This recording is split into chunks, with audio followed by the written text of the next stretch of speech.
morning students. Today's chapter is lesson number 2, वर्ण विचार, phonology. वर्ण विचार, जैसे वर्ण आप जब छोटे थे, छोटी क्लासेस में पढ़ते थे तो आपने वर्ण पढ़े थे, ठीक है। वर्ण क्या होते हैं? क ख ग घ ये होते हैं, ये वर्ण होते हैं, ठीक है। तो वर्णमाला सबसे पहले इसमें हम पढ़ेंगे कि वर्णमाला किसे कहते हैं, ठीक है। तो वर्ण होते हैं, वर्णमाला होती है दो प्रकार की,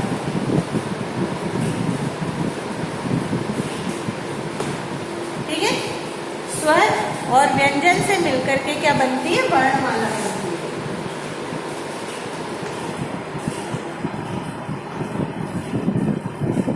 स्वर और व्यंजन मिलकर के क्या बनाते हैं? वर्णमाला बनाते हैं, ठीक है। अब वर्णमाला में वर्ण जो होते हैं, जैसे क ख ग घ हुआ, ये वर्ण क ख ग घ, ठीक है।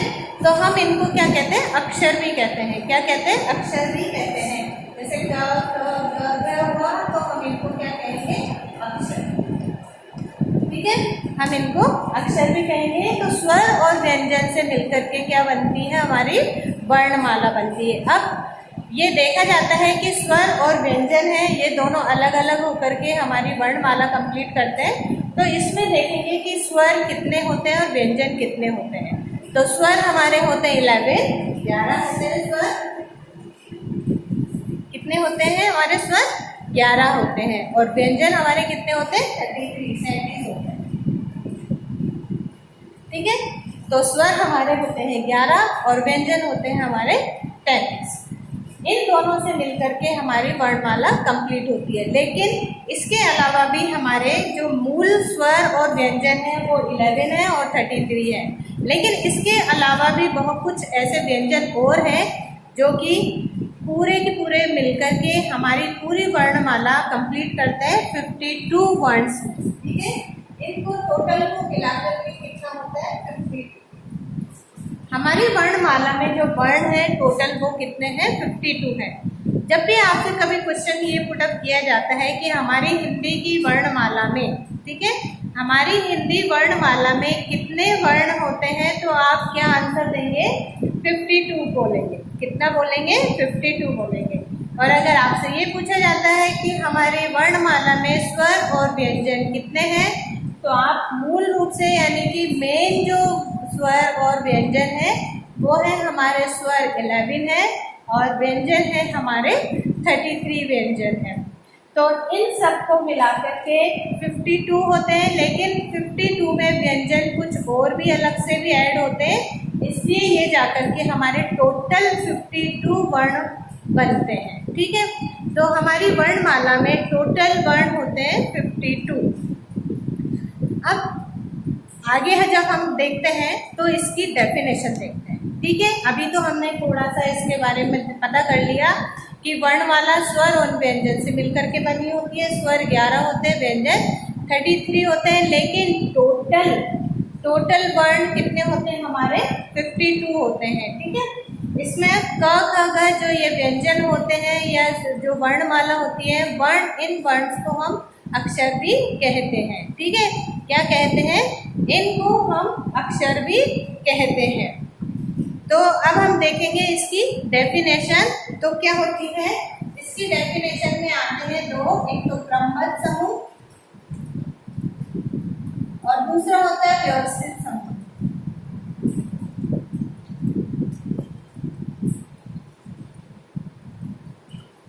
ठीक है। तो वर्णमाला किसे कहते हैं? वर्णों के क्रमबद्ध और व्यवस्थित समूह को हम क्या कहेंगे? वर्णमाला कहते हैं। तो इसकी डेफिनेशन सिंपल सी यही हुई कि वर्णों के क्रमबद्ध और व्यवस्थित समूह को, वर्णों के क्रमबद्ध और व्यवस्थित समूह को हम क्या कहते हैं? वर्णमाला कहते हैं। तो ये इसकी डेफिनेशन हो गई है। तो यहाँ तक आपको सब समझ में आ गया होगा। अब हम आगे देखेंगे वर्ण या अक्षर। इसमें वर्ण दो प्रकार के, जैसे कि मैंने आपको बता ही दिया है, स्वर और व्यंजन।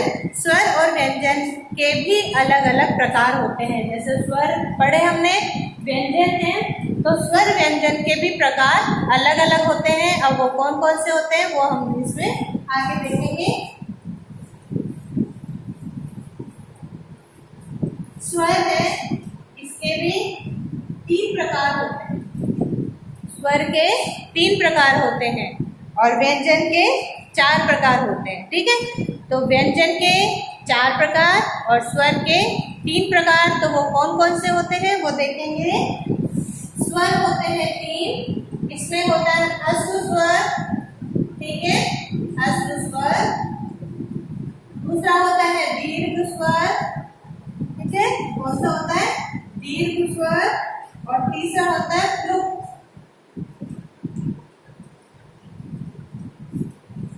ठीक है, तीसरा होता है प्लुत। ह्रस्व स्वर, दीर्घ स्वर और प्लुत स्वर होता है। तो ये 3 प्रकार के स्वर होते हैं। अब हम इन स्वरों के बारे में विस्तार से पढ़ेंगे कि क्या होते हैं। आप हिंदी वर्णमाला तो अच्छे से जानते ही हैं, आप इसको लिख लेना, अगर नहीं आती है तो लिख लेना, नहीं तो आपको हमेशा याद तो रहनी है। ठीक है, इसको याद करनी है वर्णमाला को। इसमें है अ आ इ ई उ ऊ री ए ऐ ओ औ, ये तो होते हैं स्वर। ठीक है, और व्यंजन है आपके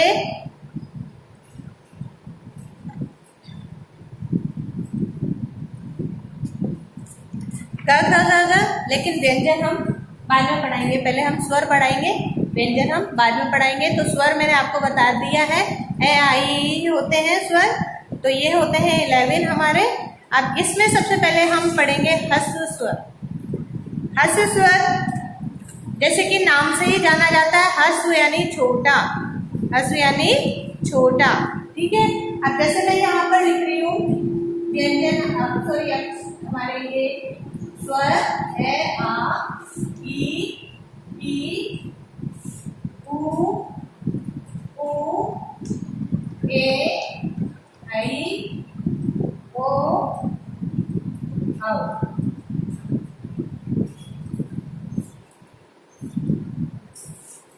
ठीक है, ये है हमारे स्वर, जैसे कि आपने देख रहे हो ए आ ई उ ए ऐ ओ औ अंग। ठीक है, तो ये है हमारे स्वर। इसमें है ह्रस्व स्वर।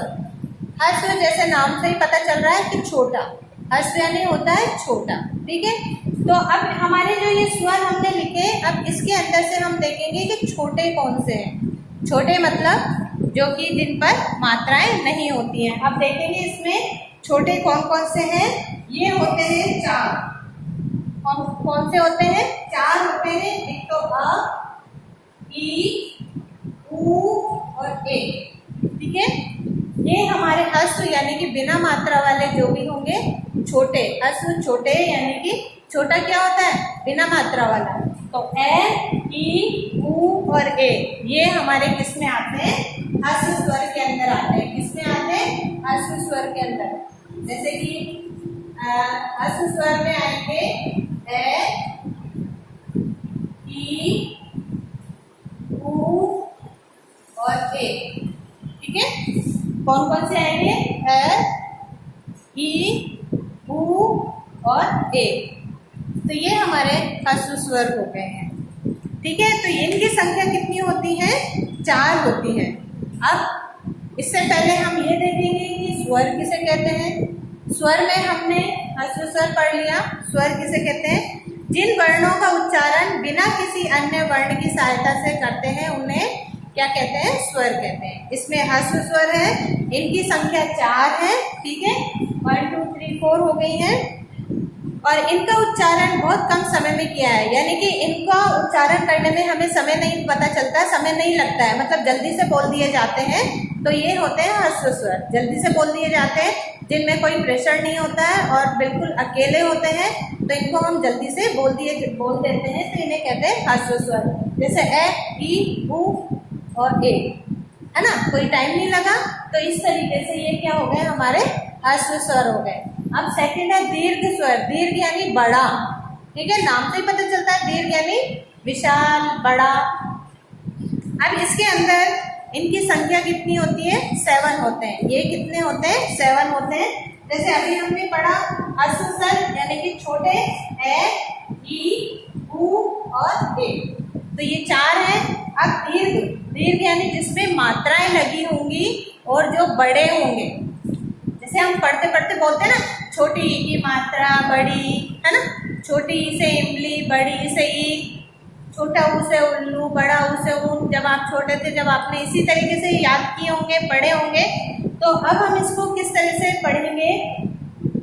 ये सब छोटे हैं, ई, अ, उ, ए, ये छोटे हैं। अब जो मात्रा वाले हैं वो क्या है? बड़े हैं। और इनकी संख्या कितनी है? 7 है। कितनी है? 7 है।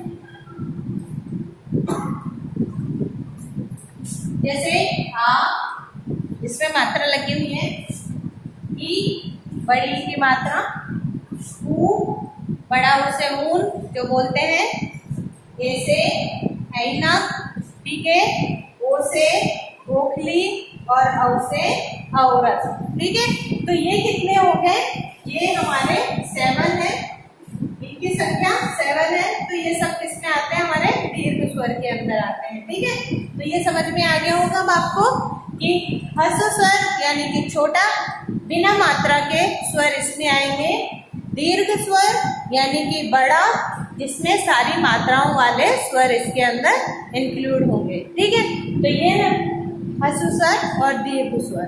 अब हम पढ़ेंगे इसमें प्लुप्त स्वर, ठीक है। प्लुप्त स्वर है, इसका उच्चारण लंबे समय तक के लिए किया जाता है, ठीक है। जैसे हमारे दीर्घ स्वर है, इसमें बोलने में थोड़ा टाइम लगता है, थोड़ा प्रेशर पड़ता है इसमें। जैसे हमने पहले पढ़ा ए, तो उसमें टाइम नहीं लगा।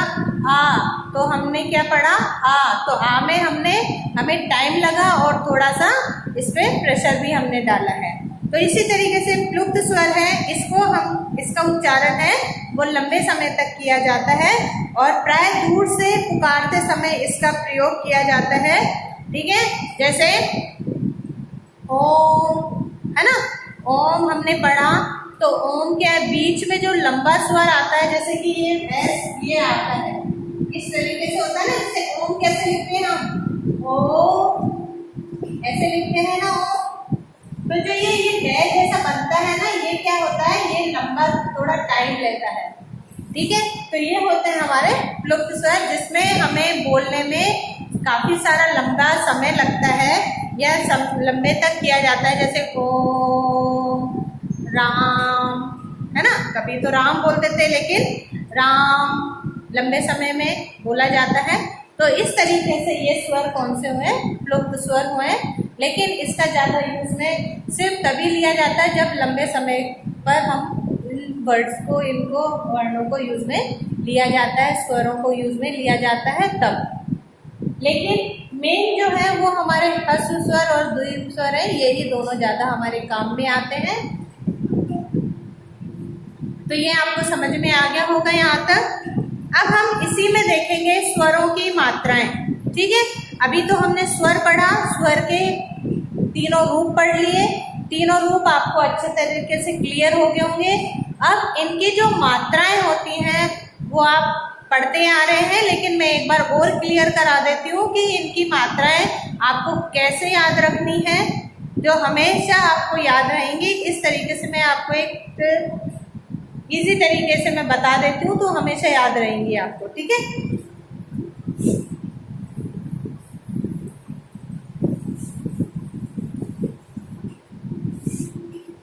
स्वर, ठीक है, स्वर हमें लिखने हैं पूरे के पूरे स्वर, उसकी फिर मात्राएं हम उसके सामने लिख देंगे। तो आप लोग अपनी कॉपी में ये कर लेना। तो स्वर है, ए की कोई भी मात्रा नहीं होती, इसके आगे किसी कोई मात्रा नहीं लगी हुई ना, इसलिए ए की कोई मात्रा नहीं होती है। ये हमारा जो टॉपिक है वो है स्वरों की मात्राएं, ठीक है। तो ए है, ए की कोई मात्रा नहीं है। आ की क्या मात्रा हुई? ये, ठीक है, एक ये है। ए के पास में जो डंडा लगा हुआ है वही इसकी आ की मात्रा हो गई है, ठीक है। अब ई, छोटी ई की मात्रा यानी कि कोई भी वर्ण अगर हमने लिखा, मान लो के हमने वर्ण लिखा है, तो तो इसकी छोटी मात्रा क्या हो गई, ये वाली मात्रा हो गई। किसी भी वर्ण के आगे हम जो मात्रा लगाएंगे वो छोटी ई की मात्रा होगी, ठीक है। तो ये इस तरह से मात्रा इसकी है। बड़ी ई की मात्रा यानी कि बड़ी जो पीछे की तरफ मान लो ये हमने वर्ण लिखा, उसके बाद में जो मात्रा लगेगी इस तरफ घूम करके वो बड़ी ई की मात्रा होगी, ठीक है। फिर है नेक्स्ट हु, हम इसको छोटा हु खोलेंगे, ठीक है। मैं यहाँ लिख देती हूँ हु। अब ये वाला देखेंगे आप, हु बनाया है हमने ये, अब इसी मात्रा क्या हो जाएगी, इसकी यो हो जाएगी, ठीक है। छोटे हु की मात्रा, जैसे हमने इसको यूं घुमाया तो छोटा हु की मात्रा बन गई है। अब हु से हु, अब ये देखेंगे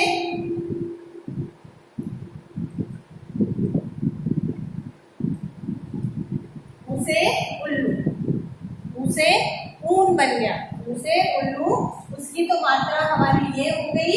अब ऊन है, अब ये बाहर से आ रही है तो हम इसकी मात्रा क्या लगाएंगे, एस, ठीक है।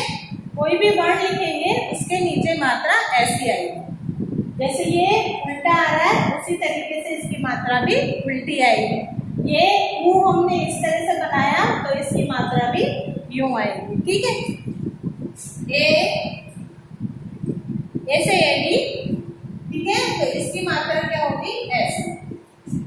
कोई भी वर्ण हम नीचे लिखेंगे उसके ऊपर ये वाली मात्रा लगेगी। आई से आईडी, तो इसके अंदर एक तो इसकी मात्रा लग जाएगी, ठीक है। इसकी मात्रा ऐसे एडी, मान लो ये वाला नहीं है हमारे पास, ये नहीं है। इसके बाद जो ये ऐसे एडी है इसकी एक मात्रा ये है तो, और दूसरी मात्रा इसके ऊपर है, तो ऐसे ऐनक में दो मात्राएं लगती हैं, ठीक है। ऐसे ही ओखली की माला, ओखली, ओ से ओखली। अब इसकी मात्रा क्या होगी, हमने इसको ए को हटा दिया है और ये इसकी मात्रा हो गई है, ठीक है। ओ से ओखली हमने इसकी ए को हटा दिया है और जो बची हुई है वो इसकी मात्रा हो गई है, ठीक है। तो इतना आपको समझ में आ गया होगा। उसके बाद अब मैं बताती हूँ औ से औरत की मात्रा, मैं यहाँ लिख देती हूँ। औ से औरत की मात्रा क्या होती है, औ से औरत हमने ए हटा दिया यहाँ से, जो बची हुई है ये इसकी क्या हो गई, मात्रा हो गई है, ठीक है। ये जो बच गई है ये इसकी मात्रा हो गई है। तो अब आपको मात्राएं समझ में आ गई होगी कि हम किस तरीके से इनकी मात्राओं को लिख सकते हैं, ठीक है। इसमें कोई समझने वाली या ऐसी कोई प्रॉब्लम अब आपको नहीं आनी चाहिए, क्योंकि बहुत सारे बच्चे ऐसे कंफ्यूज हो जाते हैं कि हमारी मात्रा ऐसे हमें याद नहीं हो रही है या किस तरीके से लगाई जाती है, किस तरीके से बनाई जाती है। तो मैंने आपको ये समझा दिया अच्छी तरीके से कि ए की मात्रा नहीं होती है। आप की मात्रा में ए हटा देंगे तो वो उसकी आ की मात्रा हो जाएगी। ये छोटी है तो छोटी ई की मात्रा पहले किसी भी वर्ण से पहले लगती है। बड़ी ई की मात्रा जो वर्ण के बाद में लगती है। ऊ की मात्रा यहाँ से देखेंगे आप, ऊ ऐसे जा रहा है, इसकी मात्रा भी ऐसे ही बनेगी। ऊ से ऊन, पीछे से इसके एक टेल निकली हुई है तो वही इसकी मात्रा हो जाएगी, ठीक है। ए से एडी, इसकी मात्रा एक होती है। आई से एनक में एक तो एडी की मात्रा लग जाएगी और दूसरे इसकी एनक की मात्रा एज इट इज ऊपर लग जाएगी, ठीक है। ओ से ओखली, ओखली में से ए हटा देंगे तो उसकी मात्रा वही की वही बन जाएगी। ऐसे औ से औरत है, औ से औरत का ए हटा देंगे तो बची हुई उसकी मात्रा हो जाएगी। तो इस तरीके से मात्राएं हम बना सकते हैं और इस तरह से याद भी रख सकते हैं। अब है हिंदी वर्णमाला में 3 अन्य वर्ण भी होते हैं। ये प्राय ये स्वरों के बाद में लिखे जाते हैं, स्वरों के बाद में लिखे जाते हैं, ठीक है। लेकिन इस प्रकार के वर्ण ना तो है स्वर कहलाते हैं और ना ही व्यंजन कहलाते हैं। तो इन्हें क्या कहते हैं, अयोगवाह कहा जाता है, जो निम्न प्रकार से है। पहला है अनुस्वार, ठीक है। जब किसी व्यंजन का उच्चारण मुख के साथ साथ नासिका से भी, यानी कि मुंह से बोलते बोलते नाक से भी उसकी आवाज निकलती है, ध्वनि निकलती है। नासिका यानी नाक, ठीक है।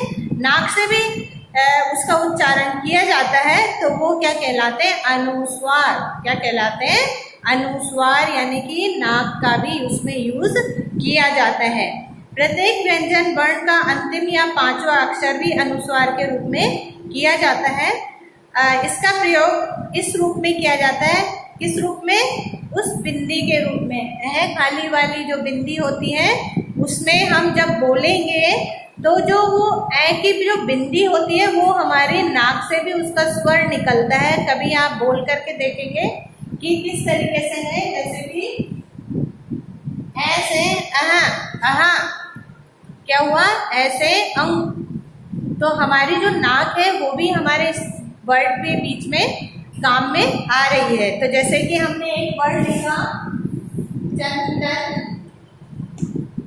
तो चंदन हमने बोला तो उसमें हमारी नाक का भी स्वर इसमें शामिल हो रहा है। ठीक है, तो क्या हो गया? चंदन। जब किसी व्यंजन का उच्चारण मुख के साथ साथ मुंह से हम बोल रहे हैं चंदन, लेकिन नाक में भी इसका स्वर आ रहा है, तो ये इसको क्या कहेंगे? हम अनुस्वार कहते हैं। जैसे कि इसमें जो बिंदी आती है वो इसकी मात्रा है। ठीक है, अनुस्वार, इसको कहते हैं अनुस्वार। अनुनासिक सेकंड है, अनुनासिक। पहले हमने अनुस्वार, अब अनुनासिक।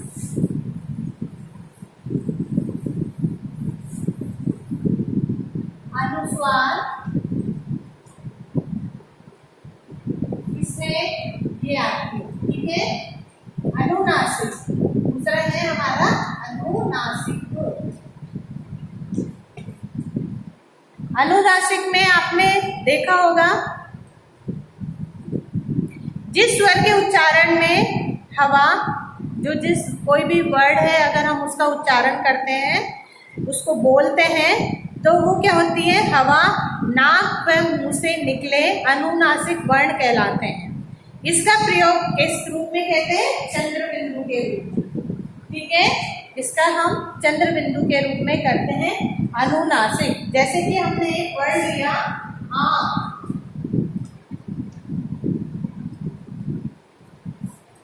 आँख। अब जब हम आँख बोल रहे हैं तो जो हमारी हवा है वो हमारी नाक से और मुंह से दोनों से बाहर निकल रही है। आँख, है ना? बोल के देखो आँख। तो हमने बोला तो हमारा जो बोला हुआ वर्ड है उसके साथ में जो हवा भी बाहर आ रही है, आँख, आँख, है ना? तो नाक और मुंह से क्या आती है? इसकी हवा बाहर आती है, तो इसे हम क्या कहते हैं? अनुनासिक। इसका साइन क्या है या इसका जो चिन्ह है, इसकी जो मात्रा है वो क्या है? चंद्र बिंदु। थर्ड है विसर्ग। विसर्ग,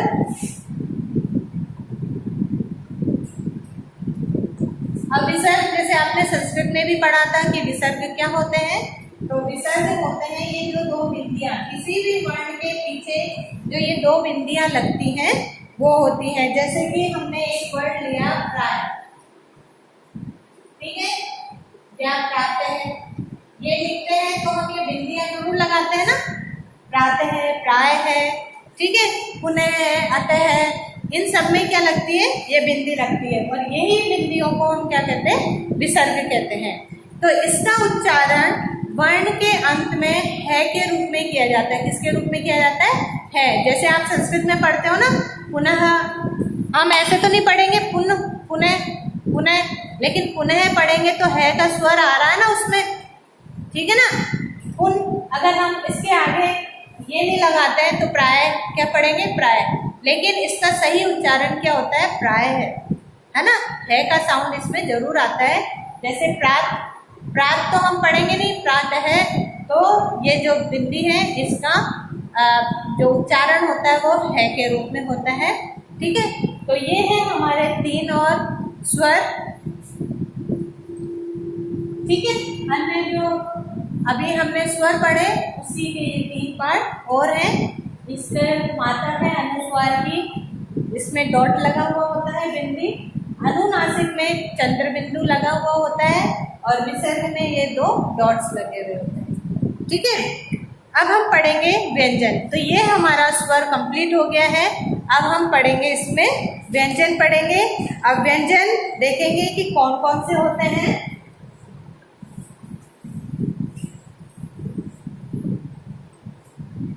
व्यंजन किसे कहते हैं, सबसे पहले तो हम ये देखेंगे कि व्यंजन का उच्चारण स्वरों की सहायता से, व्यंजन का उच्चारण स्वरों की सहायता से किया जाता है। इसका उच्चारण करते समय हवा मुख के विभिन्न स्थानों को स्पर्श करते हुए निकलती है। स्वर रहित व्यंजन आधे माने जाते हैं। इनके नीचे हलंत, हलंत क्या होता है, ये होता है कोई भी स्वर, कोई भी लिखा व्यंजन तो उसके नीचे जो ये लाइन आती है इसको हम क्या कहते हैं, हलंत कहते हैं। आप संस्कृत में भी पढ़ते होंगे, इसको हलंत कहते हैं। स्वर रहित व्यंजन आधे माने जाते हैं। इनके नीचे हलंत का प्रयोग किया जाता है, जिन्हें स्वर रहित व्यंजन कहा जाता है। जैसे क, च, यानी कि जैसे हमने ये लिखा क, च और इसके नीचे हमने ये लगा दिया, तो इसका मतलब ये हो गया कि इसमें स्वरों को हमने शामिल नहीं किया है, ये स्वर रहित है, इसमें स्वर नहीं आ रहे हैं। ठीक है। और अगर हम पूरा ही लिख देते तो क्या हो जाता, क, तो ये इसमें शामिल क्या हो रहे हैं, स्वर भी शामिल हो गए। अब जैसे हमने कै पढ़ा तो कै के साथ क्या आ रहा, ए। ठीक है, कै के साथ क्या आ रहा है, ए का साउंड आ रहा है। ठीक है, कै के साथ ए का साउंड आ रहा है, इसलिए ये क्या है, कै के स्वर के साथ बना हुआ वर्ण है। कै स्वर के साथ बना हुआ वर्ण है। अगर हम इसको हटा देते हैं और सिर्फ ये ही लगा देते हैं तो क्या हो जाएगा, इसमें स्वर नहीं आ रहा है कै, इसको आधा बोलेंगे। ठीक है, आधा स्वर, यानी कि इसमें से स्वर हट गया है, ये सिर्फ व्यंजन व्यंजन बचा है जो कि स्वर के बिना है। अगर हम ये हटा देंगे तो ये स्वर का बन जाएगा, स्वर से मिलकर के बना हुआ वर्ण बन जाएगा। ठीक है, तो कै प्लस ए मिलकर के पूरा क्या बना देता है, कै बना देता है। ठीक है, और कै के नीचे अगर हम ये लगा देंगे तो इसमें से स्वर हट जाएगा। ठीक है, यहाँ तक समझ में आया कि कै के नीचे से ये हट जाएगा तो हमारा पूरा स्वर बन जाएगा। अगर कै के नीचे हमने ये लगा दिया तो इसमें स्वर नहीं आएगा। ठीक है, तो ये हलंत के रूप में काम में आता है। अब है इसमें संयुक्त व्यंजन। अब इसकी संख्या कितनी होती है, 35 होती है, 35 होती है। जैसे कि मैंने आपको बताया है कि 33 मेन व्यंजन होते हैं, लेकिन इसमें कुछ और अतिरिक्त व्यंजन जोड़ करके टोटल स्वर और व्यंजन मिल करके वर्णमाला के 52, ठीक है, वर्ण बनाते हैं। ठीक है, 52 वर्ण बनाते हैं। तो इसी में है सबसे पहले संयुक्त व्यंजन। हम क्या पढ़ेंगे, अब इसके अंदर संयुक्त व्यंजन पढ़ेंगे।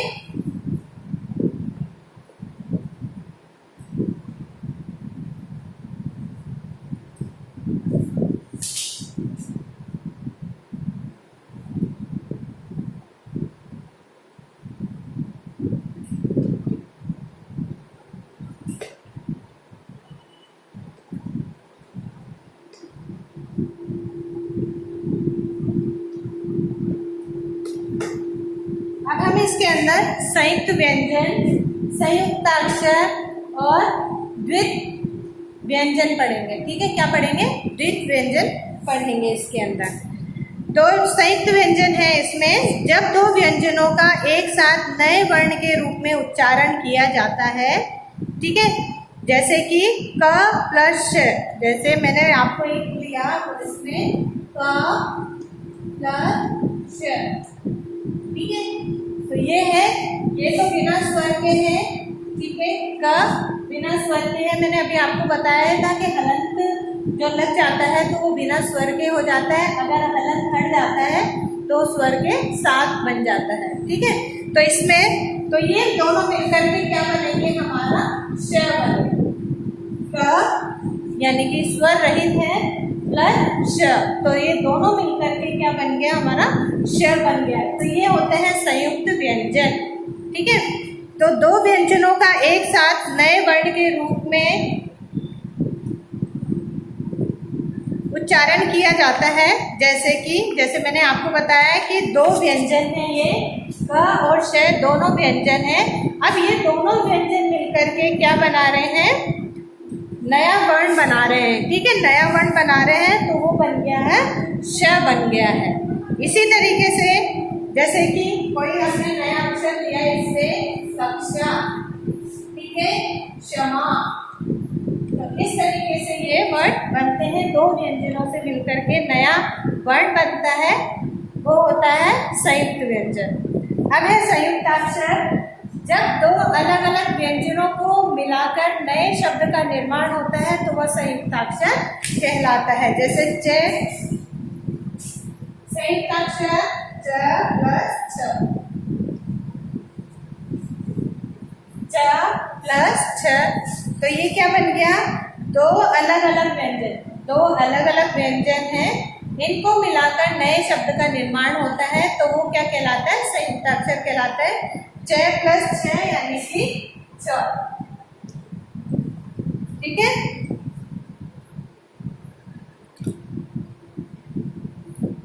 तो इससे बनने वाला शब्द क्या है, ये दोनों मिलकर के क्या बनाएंगे, छ। तो जैसे स्वच्छ,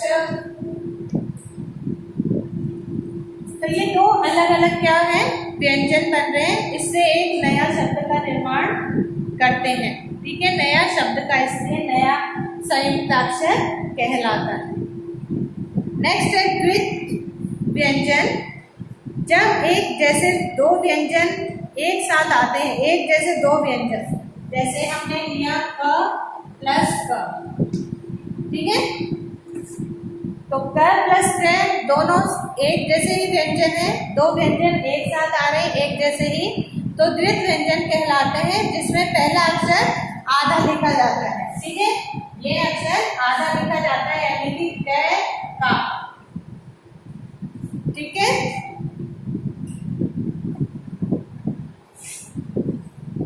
क प्लस है, दो सेम व्यंजन है, दो एक जैसे व्यंजन मिलकर के क्या बनाते हैं, इसमें पहला व्यंजन आधा आता है और दूसरा व्यंजन पूरा आता है। तो इस तरीके से ये होते हैं द्वित्व व्यंजन। दो व्यंजन है, समान व्यंजन है, तो ये होते हैं द्वित्व व्यंजन।